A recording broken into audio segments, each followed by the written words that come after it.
mostly because electricity has been very inexpensive. We want to put a lot of people inside a space in order to generate efficiency of productivity and work.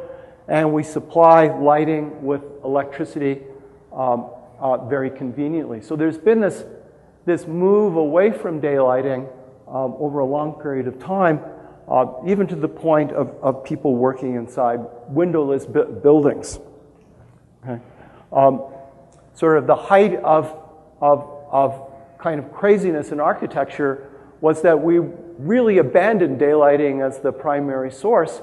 Electric lighting was so inexpensive and so convenient, and we could jam people into all these spaces for companies and productivity. We'd actually create an artificial daylight by having luminous ceilings. And so this was kind of the rage in the 60s and 70s, is that there was an abandonment of daylight. It said daylighting is too complicated, it's too expensive, it doesn't provide an evenness of light. We can do that with electric lighting. We can overcome and we can do better in daylighting.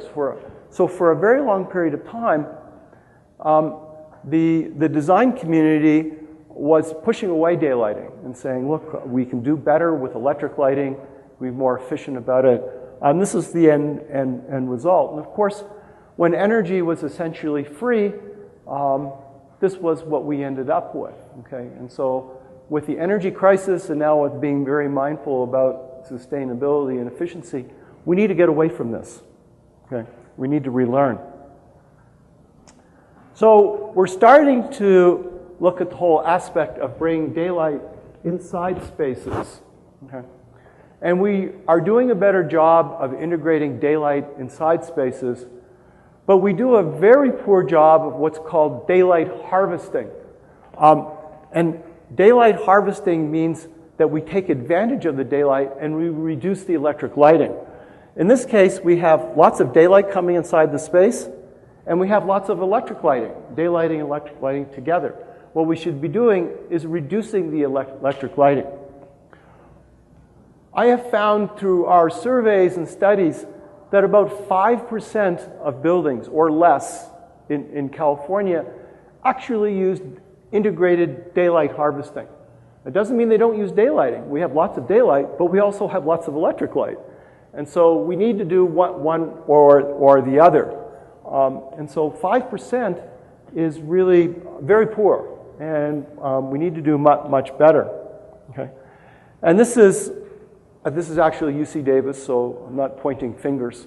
But you can see it's obviously daylight, and if you look inside the windows here, you can also see the electric lighting sources. Okay? This building is very well daylit, but it's not using daylight harvesting. Okay? And you can see this everywhere. The next time you're walking through an urban center, look inside the windows. If you see the electric lights on, there's no daylight harvesting. And most buildings do this. Okay? This is not rare. Okay? About 80% or more. Okay? These kinds of situations here where the space is very well daylit. The architect did an excellent job here in terms of being able to bring in and integrate daylight with the building. Unfortunately, they didn't go to the next step, which is called daylight harvesting, in which you would reduce or back off your electric lighting with the availability of daylight. Okay? And so this is really a fundamental breakdown. We're teaching now actively daylighting in architectural schools, in engineering schools.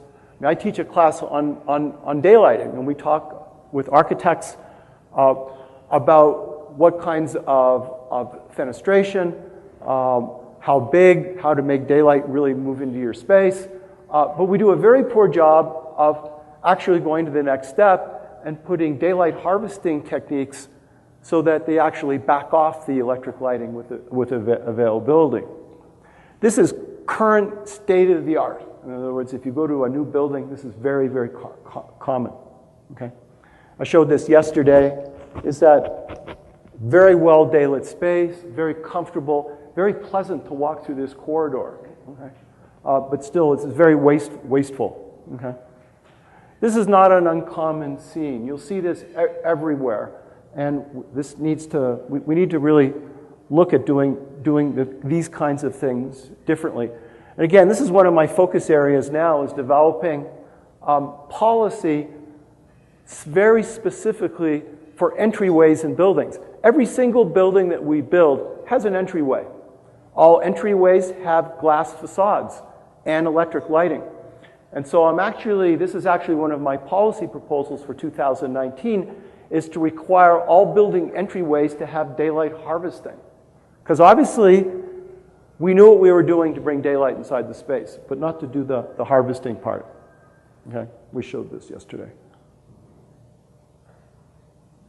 So why not? Okay? Why don't we do this? Okay? And so usually when I show policymakers or government people and I say 5% of our buildings use daylight harvesting, they all go, why? We've known about this for a long time.